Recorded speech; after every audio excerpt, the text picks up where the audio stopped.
오늘 하나님께서 주시는 은혜의 말씀은 마가복음 10장 13절로 16절입니다. 봉독해 올리겠습니다. 사람들이 예수께서 만져주심을 바라고 어린 아이들을 데리고 오매 제자들이 꾸짖거늘 예수께서 보시고 노하시어 이르시되 어린 아이들이 내게 오는 것을 용납하고 금하지 말라. 하나님의 나라가 이런 자의 것이니라.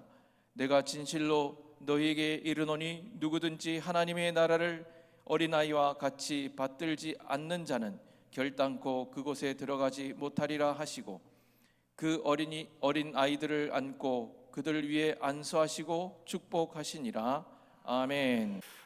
아마 오늘 말씀의 제목을 보시고 무슨 말씀이 생뚱맞게 어린아이에 대한 설교일까 이렇게 생각하시는 분도 없잖아 있으리라고 생각합니다. 저는 요 근래에 우리 주변에서 일어나는 사건들을 바라보고 마음이 놓이지 않는 거예요. 왜? 큰 부담을 안게 됩니다. 부담을 갖는 이유는 내가 염려, 근심, 걱정이 돼서가 아니라 장차 이 나라 미래를 생각하기 때문에 그렇습니다. 여러분, 며칠 전이지요. 우리 여당과 제2중대니까요. 조국 혁신당의 강민정 대변인이 충격적인 이야기를 했습니다. 성폭력, 성폭행, 성희롱 그런 분위기가 아니었던 것 같아요. 당대표였던 조국이 수감되면서 그날 저녁 회식을 했다는 거예요. 회식하는 가운데 성폭력, 성희롱 참 말이 말 같아야지. 근데 그 후에 자기도 끝까지 참을까 했는데 나 하나 당하고 말겠지 했더니 8명이나 자기 후배들이나 어린 사람들이 와서 하소연을 하더라는 거예요. 이게 우리 현실, 대한민국의 정치의 현실인가? 이 생각이 들면서 가슴이 울적한 거예요. 또 뿐만 아닙니다. 이건 교육적인 문제입니다. 한 학부모님이 학교에 찾아가서 선생님 머리에 학생들이 보고 있는 가운데 이 밥을 얻어먹는 그 뭐예요? 식판에 음식을 선생님 머리에 부었다는 거예요. 이런 비인간적인 사례들이 우리 주변에서 왜 일어날까? 그런데 제가 또 어느 글을 읽은 가운데 칼럼에 제 고향의 소식과 고향 이야기더라고요. 제가 대전이 고향인데 신탄진이 고향입니다. 근데 그 칼럼 속에 신탄진의 음식점 이야기가 나오고 개족산 이야기가 나오는 거예요. 더 관심을 갖고 쭉 읽어보니까 내용은 그렇습니다. 75세 된 말기암 환자의 이야기입니다. 부인과는 작년에 사별했고 혼자 사는데 자식들은 일남 일녀로 모두 서울에 산다고 했습니다. 개족산의 황토길이 너무 좋아서 그 황토길에 자식들과 상의 없이 아파트 모든 재산을 정리했고 여행용 가방과 옷과 생활용품만 가지고 집에서 나왔다는 이야기로 시작됩니다. 아파트에 있는 가재 도구는 모두 중고 업체에 넘겨줬고요. 그래서 인근에 있는 보리밥집에 맡겨놓은 여행용 가방과 통장, 체크카드 뿐이라고 했답니다. 그러면서 서로 대화를 하는 가운데 여기서 내려가면 미리 예약한 요양원에 입실하면 된다고. 그래 개족산 부근이 고향이라고 해서 인근에 내가 죽을 때는 고향에서 그래도 조용히 눈을 감았으면 좋겠다 하는 이런 생각을 가졌던 모양이에요. 그래서 개족산 기술에 이 요양원을 택했다고. 그래서 서로 대화가 오고 가는 겁니다. 이분은 서울의 유명한 대학을 졸업했습니다. 행정고시도 합격했어요. 서울에서 첫 공직 생활을 한 뒤에 총무처에서 근무했고 청와대 등에서 근무했습니다. 그가 어디까지 관료로 승진이 되느냐, 차관복까지 지내다가 퇴직 무렵에 건강이 악화되어 병원 생활을 했다고 합니다. 그래서 부인이 병가로 몇 년 하다가 갑자기 쓰러져서 먼저 하늘나라로 떠났고, 부인이 죽고 난 다음에 혼자 병원 통원 치료와 입원을 몇 년간 반복했다는 거예요. 병원에 입원하면 자식만 왔다 가고 며느리는 통 오지를 않더라는 겁니다. 그리고 딸은 가끔 병원에 오면 시어머니가 아파서 병 간호에 너무 힘들다고 투덜거리면서 내가 몸져 누워있는 것마저도 불만의 대상인 것처럼 들려지더라는 거예요. 그리고 병원에서 퇴원했습니다. 잠시 딸 집에 들렸더니 손주라 하면 눈에 넣어도 안 아픈 자식들 아니에요? 안 나쁜 사람들은 몰라. 나봐야 하는 거죠. 우리 김강기 장로님이 외손주를 하나 얻더니만 이해를 하더라고요. 이해를. 그래도 뭐 자식 손주들이 귀여워서 턱썩 안았더니 첫 마디 하는 말이 할아버지 냄새가 나 그러더래요. 냄새가 나. 그러니까 이 할아버지 마음속에는 순간 스쳐가는 생각이 있었습니다. 그래서 이제는 딸한테 바쁘다는 핑계를 대고 조금 앉았다가 약속이 있어 간다고 황급히 나왔다는 거예요. 그래 인근에 살고 있는 아들 집에도 들려서 초인종을 눌렀습니다. 며느리가 나오더니만 아이고 아버님, 그리고 뒷마디 이어지는 소리가 너무 마음이 무겁더래요. 연락도 안 하시고 이렇게 불쑥 찾아오시면 어떡하냐고 문전박대를 당했다는 거예요. 그리고 아들에게 전화했습니다. 아들아, 나 집에 잠깐 들렸다가 그만 간다. 그랬더니 아들이 퉁명스럽게 아버지, 내가 퇴근길에 아버지 아파트에 들릴 테니까 아파트에 계세요. 아주 말하는 소리가 좀 퉁명스럽더래요. 뒤돌아서며 그냥 하염없이 눈물만 흘리며 그가 돌아섰다는 겁니다. 그리고 이 생각 저 생각 많은 생각을 했겠지요. 그래서 병들고 늙어서 자식들에게 피해를 주면 안 되겠다는 생각이 들어서 그 뒤로 정처 없이 전국을 떠돌아다녔다는 겁니다. 여행 경비는 매달 나오는 연금이 있어도 괜찮고 아파트를 팔고 재산 정리하면 몇십억은 능이 되니 걱정은 없다고 생각해서 대학 시절 아내와 함께 데이트하던 경포대로 속초로 강릉 그리고 또 저 설악산 그리고 다녔다는 거예요. 그래도 마음에는 눈물밖에 없더라는 거예요. 인생이 너무너무 가슴이 저려오더라는 거예요. 얼마나 가슴이 메어지는지. 그래 여행 중에 너무 배가 아파서 병원에 찾아갔더니 대장암 말기라고 선고를 하더랍니다.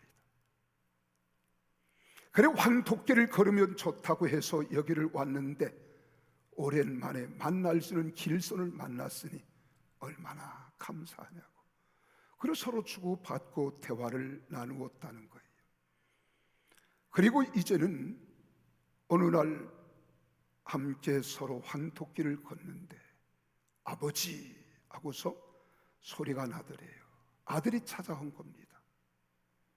그리고 아들을 향해서 요양 안에 있으라고 하고 그리고 서로 인사를 하고 난 다음에 서로 헤어졌습니다.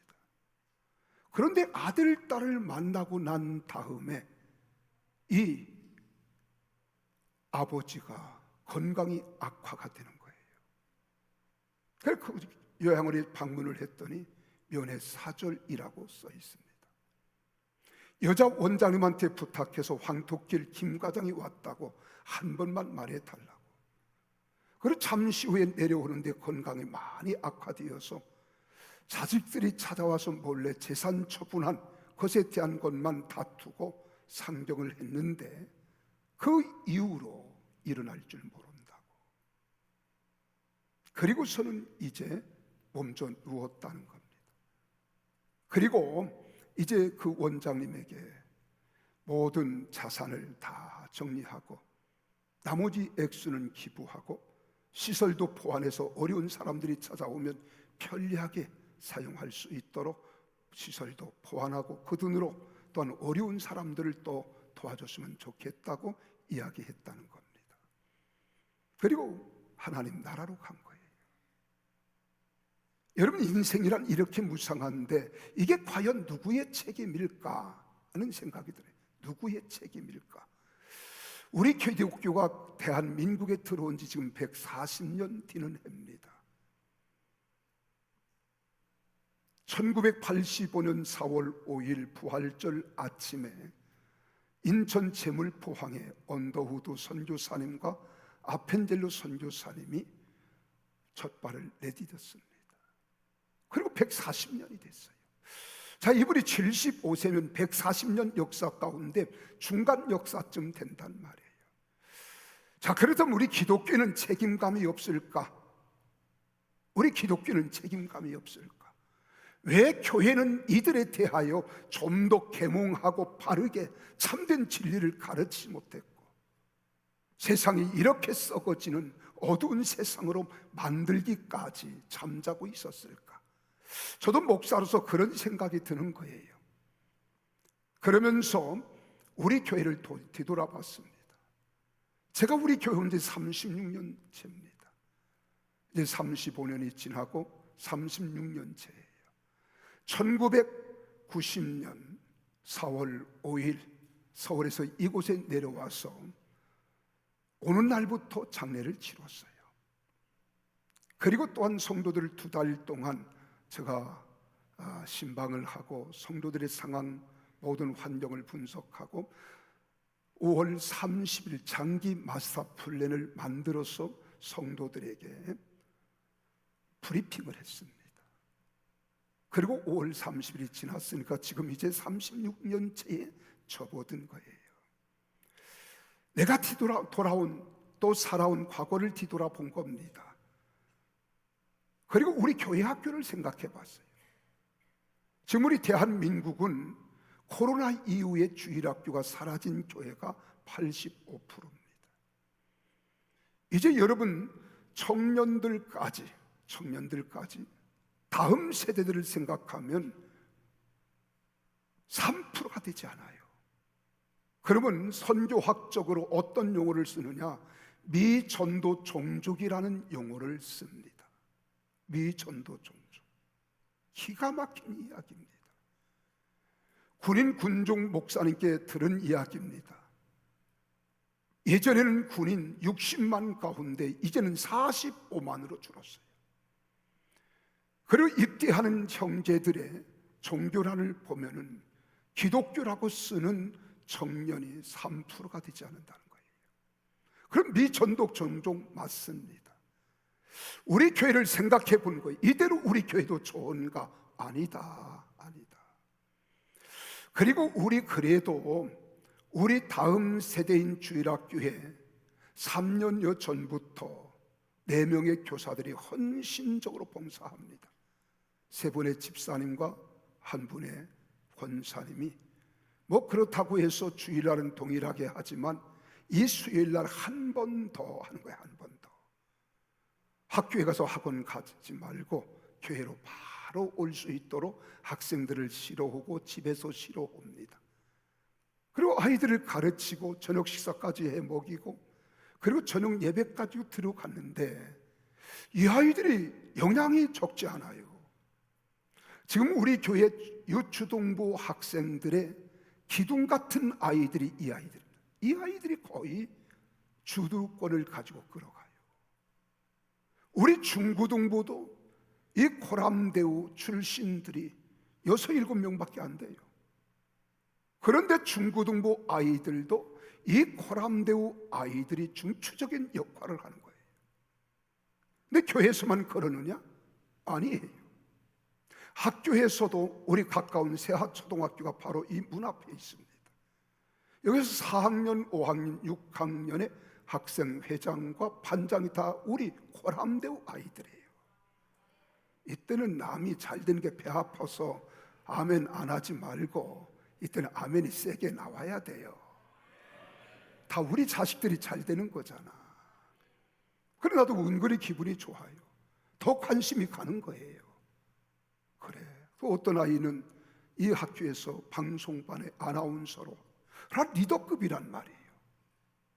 뭐 100% 다 그러겠습니까마는 이 교육의 결과가 얼마나 중요한가를 우리에게 상기해주고 있습니다. 여러분, 우리가 자녀들과 함께 믿음의 유산을 누리는 것은 기독교 역사, 성경의 역사, 처음부터 우리를 향하신 하나님의 뜻이었고 계획이었습니다. 성경의 첫 번째 우리가 딱 첫 장을 넘기면 창세기에서 하나님은 자신을 가리켜서 뭐라고 말씀을 하시느냐?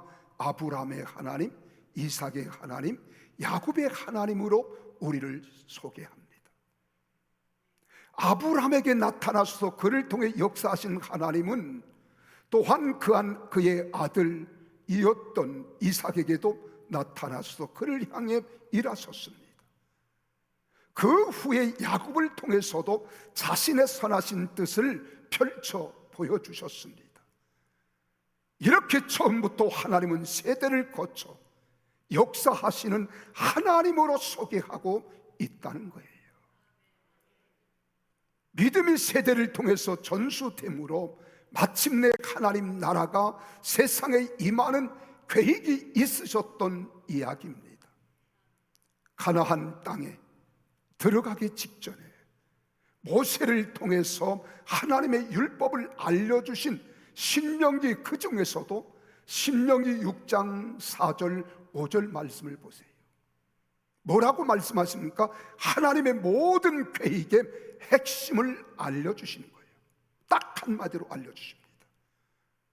그 핵심은 이렇게 말합니다. 이 말씀에서 이스라엘아 들으라. 우리 하나님 여호와는 오직 유일하신 여호와시니 너는 마음을 다하고 뜻을 다하고 힘을 다하여 내 하나님 여호와를 사랑하라.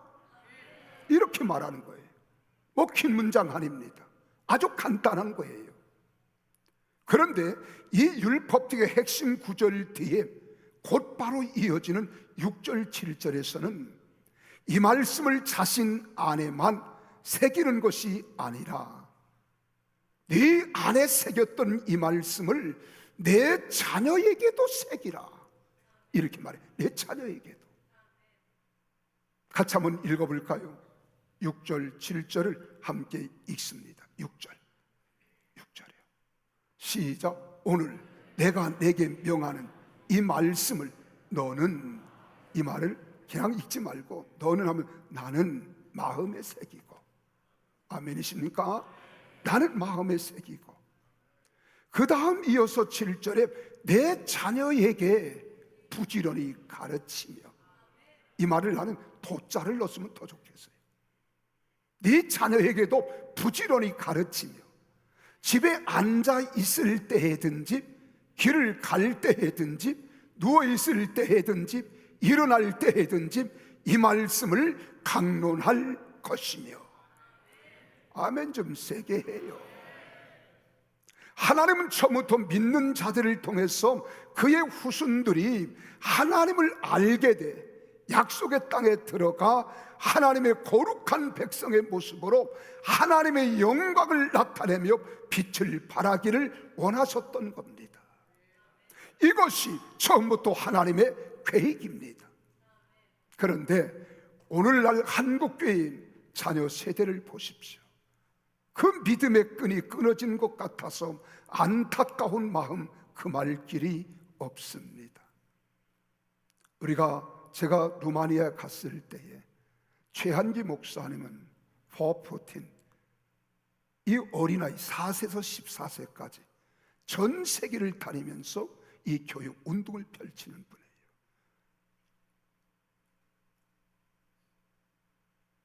그분이 다음 세대와 또 다른 세대, 이 말씀을 하셨습니다. 우리도 가슴에 좀 담아야 됩니다. 지금 우리 주변에서 일어난 사건, 우리는 무관심하면 안 돼요. 방관하면 안 됩니다. 나는 목사로서 책임감을 느끼는 거예요. 우리 그리스도인들로서 책임감을 느끼자는 겁니다. 왜? 그리스도인들이 여러분 대한민국의 몇 프로인 줄 아십니까? 우리가 일찍이 1200만까지 올라갔으니 25%예요. 바다는 몇 프로인 줄 아십니까? 지난번 모스탈이 한국에 와서 이런 말을 했어요. 바다는 3.5%의 염도에 의하여 바다가 썩지 않는다는 거예요. 근데 25%가 되는 우리 기독교인이 존재하면서도 대한민국은 이렇게 부패하고 썩어가고 있다면, 우리 그리스도인이 그리스도인답게 살았는가, 행동하고 있는가, 한번 책임을 묻고 싶은 겁니다. 예수님께서도 부모의 마음을 가지고 그 마음을 감동적으로 표현하고 계십니다. 마태복음 23장 37절에 보면은 예수님께서 십자가를 지고 가실 때예요. 뭐라고 말씀하신 줄 아십니까? 예루살렘아 예루살렘아, 선지자들을 죽이고 내게 파송된 자들을 돌로 치는 자여, 암탉이 그 새끼를 날개 아래 모험같이, 내가 내 자녀를 모려한 일이 몇 번이더냐, 그러나 너희가 원하지 아니하였도다라고 이야기합니다. 예수님은 이스라엘 백성의 부모의 마음을 가지고 말씀하신 거예요. 그것도 안타깝게 절주하며 죽어가는 자식을 품에 안고 살리려고 하는 애절한 부모의 심정을 느꼈습니다. 그때 암탉을 예를 들어 말씀하시잖아요. 여러분, 닭은 우리 인간과 같은 이성과 도덕이 없는 동물입니다. 미물입니다. 그럼에도 새끼를 아끼는 모성애는 가히 그 정도가 신기하고 신비롭지 않습니까? 창조주 하나님이 짐승에게도 깊이 심어놓은 어미와 새끼 사랑을 생명의 본능이며 가장 심오한 두터운 하나님 마음의 자연 속 증거라고 말하지 않을 수 없습니다. 이성과 도덕을 모르는 암탉에게도 그 사랑에 기제를 심어 놓으셨다는 겁니다. 하물며 우리 인간들은 어떻습니까? 때로는 이성을 가지고 윤리 도덕적으로 살아가야 할 사람들이 미물인 짐승과 비교될 수 있겠어요? 비교하셔도 되겠습니까? 비교하면 안 되지요. 근데 예수님께서는 암탉을 비유로 말씀하시면서 지금 비교하여 말씀하신 겁니다. 이 말을 다른 말로 하면 너희는 사람이라고 일컬어 말하는 윤리 도덕을 가지고 살아가며 이성을 가지고 있는 인간이 이 하찮은 암탉만도 못하다, 이 말 아닌가요?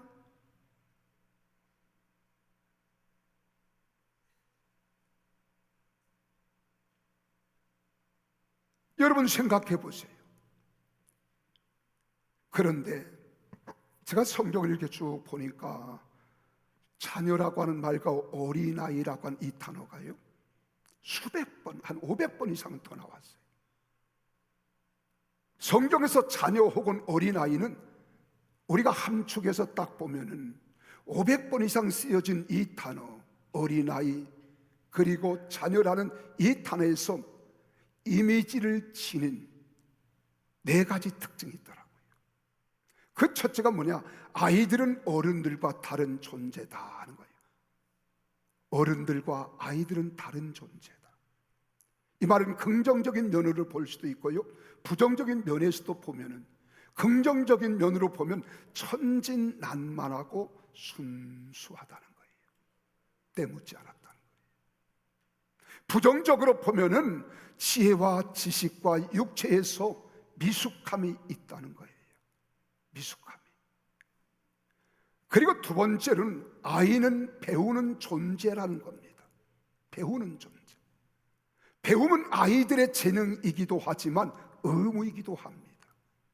우선 배움은 아이와 자녀가 가진 특별한 능력입니다. 그리고 아이들은요, 무엇을 심는 대로 그대로 심겨지고요, 그리면 그리는 대로 아이들 속에 상처로 남기도 하고 교훈으로 남기기도 하고 아이들에게 역사하는 거예요. 세 번째로는 자녀와 아이는 부모와 어른에게 의존한다는 거예요. 자녀와 아이는 부모나 어른들에게 의존한다는 거예요. 스스로 헤쳐나갈 힘이 없어요. 의지가 없어요. 용기도 없어요. 정신력으로 육체적으로 성숙하지도 못해요. 그리고 어른이나 부모를 의존한다는 겁니다. 그리고 네 번째로는 자녀와 아이는 소중한 존재라는 거예요. 그래서 자녀는 부모에게 가장 사랑받는 존재입니다. 거의 맹목적으로 사랑받는 존재로 등장하는 게 성경에서도 아이나 자녀입니다. 자녀를 갖지 못한 부모는요, 자녀 갖게 해달라고, 자녀 낳게 해달라고 하나님께 매달리며 기도하는 거예요. 그래서 잉태해서 출산하면 아이를 하나님께 바치겠다. 아니, 그렇게 소중히 기도하며 얻은 자식인데 하나님 드리겠습니다. 선뜻 내놔요. 너무 좋으니까요.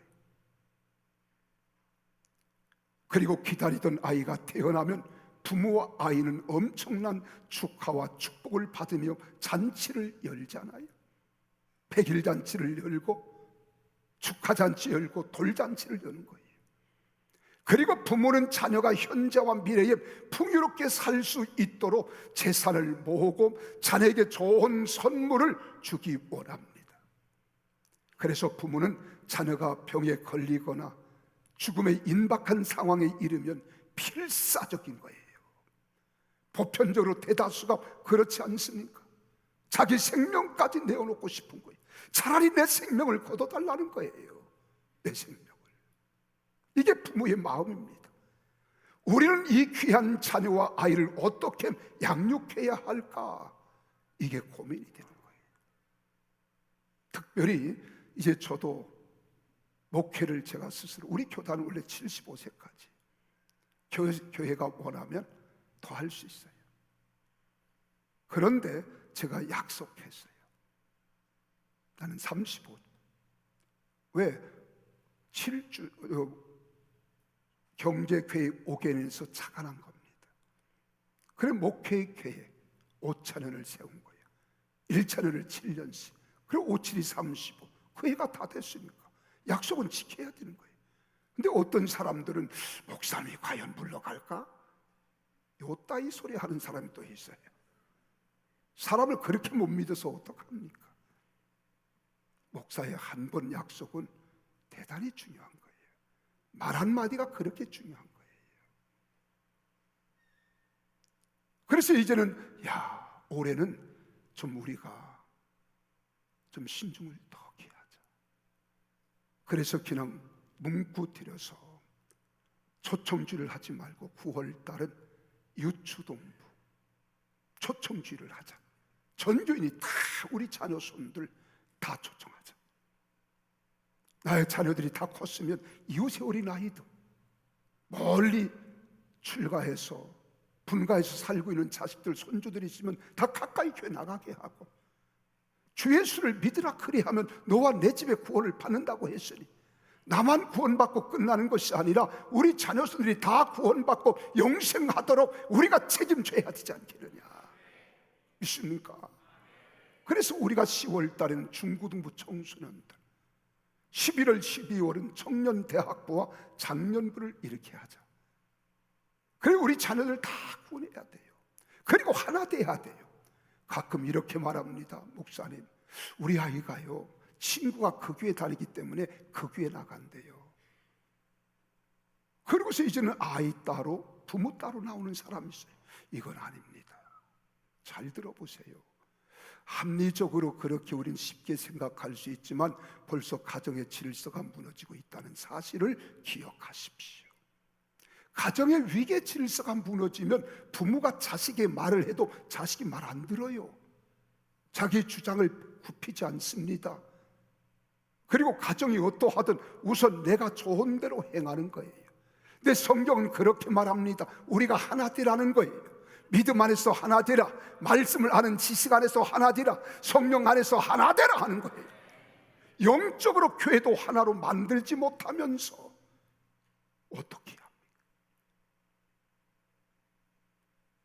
우리 장로님 가운데 한 분은 세종에서 와요. 가족이 하나 되기 위해서. 그리고 찬양대도 쓰세요. 얼마나 아름답습니까? 그런데 제가 이런 말을 들었어요. 어느 교회 목사님 이야기입니다. 목사님 이야기니까 내가 부담 없이 합니다. 이 목사님은 여기서 목회하는데 사모님은 다른 교회 나간대요. 별꼴이 반죽이잖아요. 어떻게 그 목사님이 무슨 권위를 가지고 설교하겠습니까?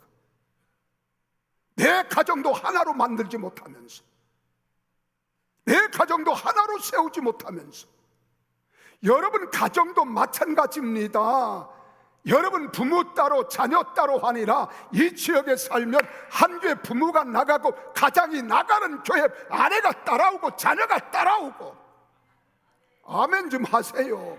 그래야 내가 무색하지 않지. 그렇잖아요. 그래서 하나 된 모습, 교회에서도 대를 이어가는 모습. 그래서 나는 일찍이 우리 교회 안에다가 묘지를 만들려고 했던 거예요.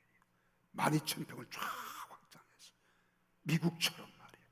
그래서 명절날은 서울에 갔던 놈들도 다 내려오고요. 그래서 한 교회, 우리 본교회 자랑스러운 이런 자세와 태도와 모습이 필요한 거예요. 근데 그 뜻을 이루지 못했습니다. 어쨌든 여러분, 우리는 중요해요. 그래서 우리는 이 귀한 자녀와 아이를 어떻게 양육할까 굉장히 중요합니다. 양육은 기본과 근본을 세워주는 방법입니다. 본질입니다. 무엇이든지 기본이 잘 돼 있고 기초가 견고한 사람은요, 지속해서 성장하게 되어 있어요. 탁월한 사람은 거듭 기초를 다지게 되어 있습니다. 저는 운동을 조금 했습니다. 이 태권도에서 기본이 뭔 줄 아십니까? 기마 자세라는 거예요. 기마 자세, 딱 말 타는 자세. 이게 기본이라는 거예요. 이게 딱 되어 있어야 상대방을 공격했다가 죄의치로 딱 와서 또 공격을 받을 수 있고 할 수 있는 자세를 취하라는 거예요. 기본이 돼야 되는 거예요. 사람도 기본이 돼야 되는 거예요. 여러분, 미국의 미식축구 선수 출신 감독 빈스 룸바르디라고 하는 사람이 있습니다. 이분이 그런 말을 해요. 프로들은 날마다 기초를 잘 다진다라고 했습니다. 탁월하며 지속해서 쓰임받는 인물들의 공통점은 거듭 기초를 다진다는 거예요. 거듭해서 기본으로 돌아간다는 겁니다. 저는요, 기본 상식을 무시하는 사람들을 경계하는 사람이에요. 미래에 희망이 없기 때문에. 그래서 사람은 상식이 통해야 되고 상식을 갖춰야 되는 겁니다. 인간은 본분을 무시하는 사람들은 경계하지 않으면 안 되는 겁니다. 그 이유는 그런 사람의 미래는 밝지 않아요. 위험합니다. 그렇기 때문에 경계하는 거예요. 반면에 기본과 상식에 충실한 사람들을 존중하게 되는 겁니다. 저는 가끔 이 결혼식장에 가잖아요. 그럼 결혼식장이나 장례식장에 가요. 그리고 주례를 쓰거나 집례를 하고 나서 식사하라고 들어오라고 합니다. 식사하라고 하면은 우리 성도들이 쭉 와 있어요. 그럼 제가 뷔페니까 가져놓고 먹으면 옆좌석에서 앉아있는데도 인사 안 해요. 그렇죠? 원래 음식 먹을 때는 인사 안 하는 겁니다. 그런데 음식을 가지고 갈 때와 올 때는 옆좌석이면 당연히 목사님 오셨어요, 인사하는 게 예의 아니에요? 기본 아닙니까? 근데 그것도 피하려고 하다가 막바지에 이래도 저래도 피할 수 없을 때 목사님 안녕하세요, 어정쩡하게 인사하는 사람 많이 봅니다. 그런 거 하나 아무것도 아닌 것 같지만 그게 사람 됨됨이의 기본이라는 거예요. 기본. 상식.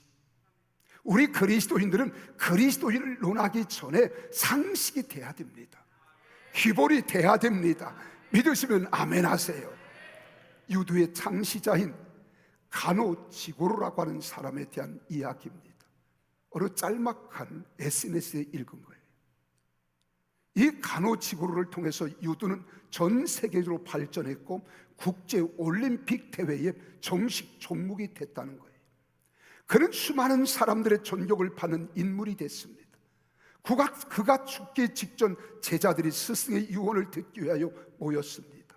그때 스승인 가노지고로는 제자들에게 이렇게 말했습니다. 나를 땅에 묻을 때 나의 몸에 검은 띠를 매지 마라. 반드시 하얀 띠를 매어 묻어야 한다고 했습니다.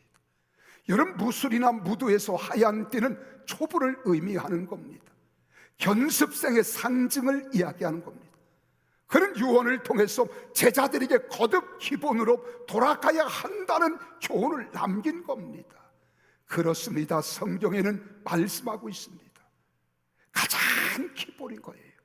그리스도인들이 되어지는 가장 기본, 이 기본을 우리 그리스도인들이 행하고 여러분들이 비치는 빛을 세상이 받고 세상 사람들이 영향을 받는다면 이런 세상 되지 않았을 거예요. 지금 대한민국이 엉망으로 가잖아요. 정부가 다 전과자들이에요. 전과자들. 대통령이 전과 사범이고요. 국무총리가 전과 5범이고요. 전과자들로 다 국무위원을 포섭하고 있어요. 이게 나라가 될 꼴입니까? 우리가 변화되지 않으면 안 돼요. 먼저 우리가 변화돼야 됩니다. 그리고 우리가 선한 영향력을 미쳐야 되는 겁니다. 내가 빛이다, 빛을 발할 수 있어야 되는 거예요. 빛만 발하면 어둠은 자연히 사라지는 겁니다. 우리 위에서 불을 한번 다 꺼보세요. 아닌가 낀가? 불을 다 꺼보세요. 뒤에도 끄고요.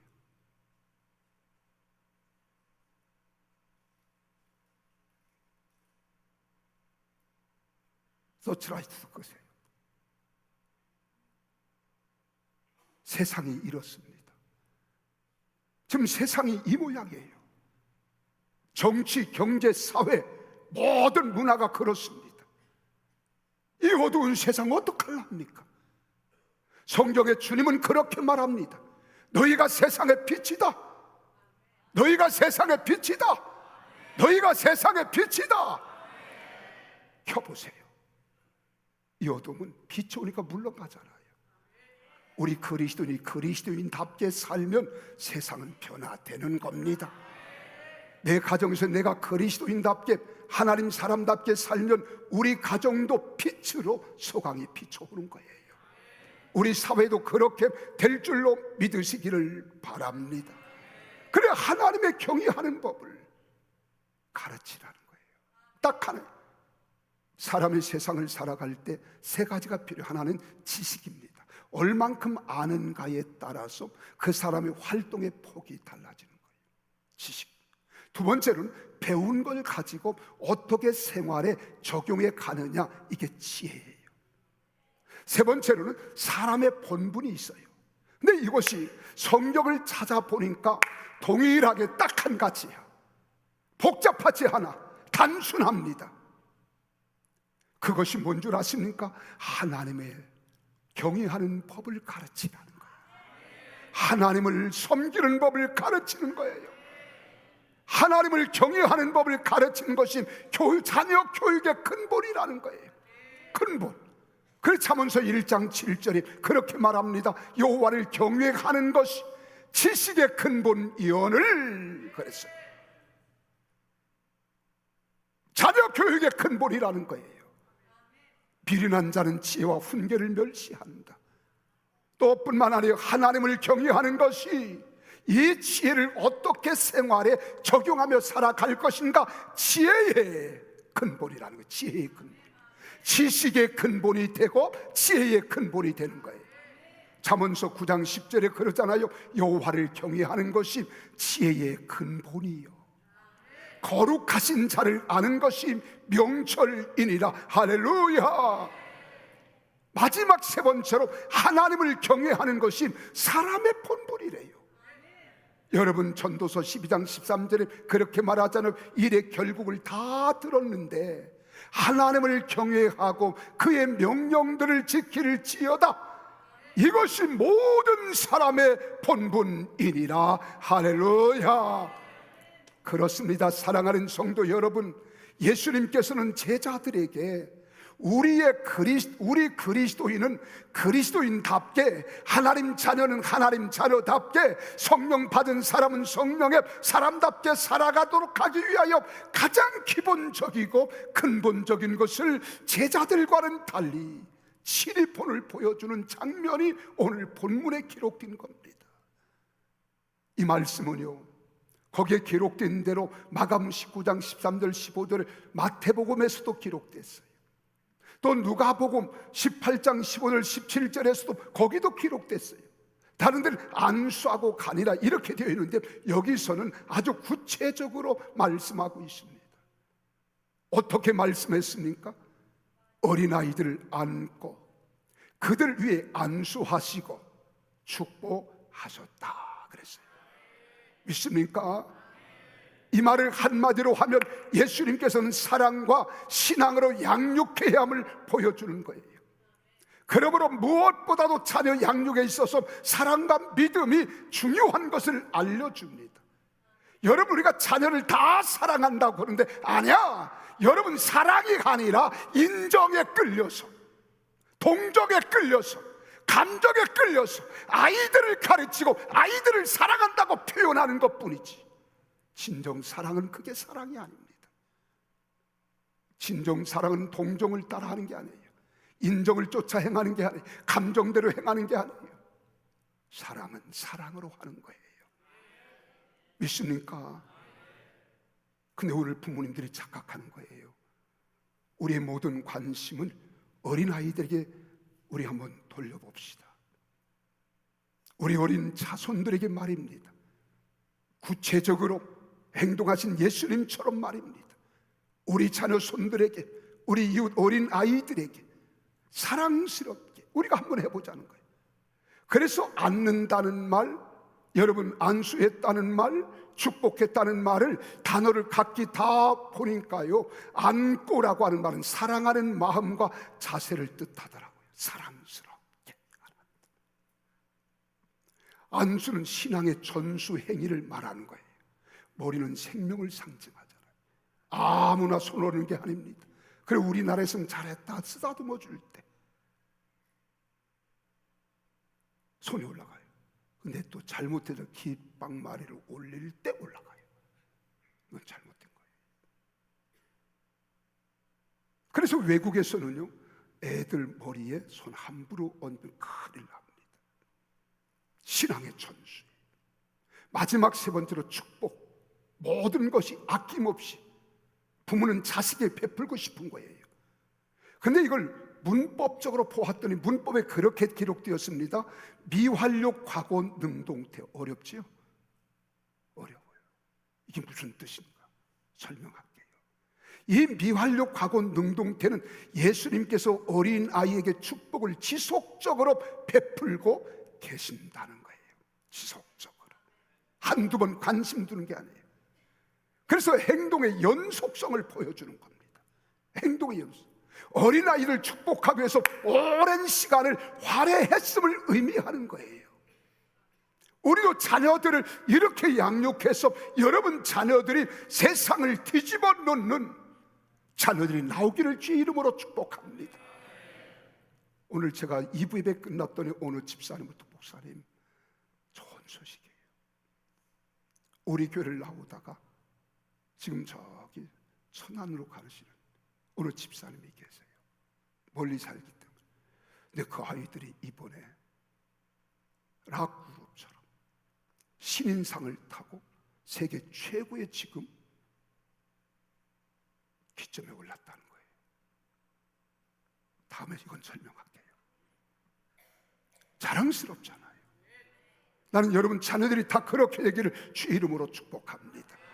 우리가 그런 자녀 손들로 우리 교회가 대대손손 평택을 변화시키고 대한민국을 짊어지고 나아갈 수 있는 다음 세대를 세워가는 우리 교회가 되어지고, 여러분이 그런 교회에 자녀 손들을 맡길 수 있는 이런 교회 되기를 예수 이름으로 축복합니다.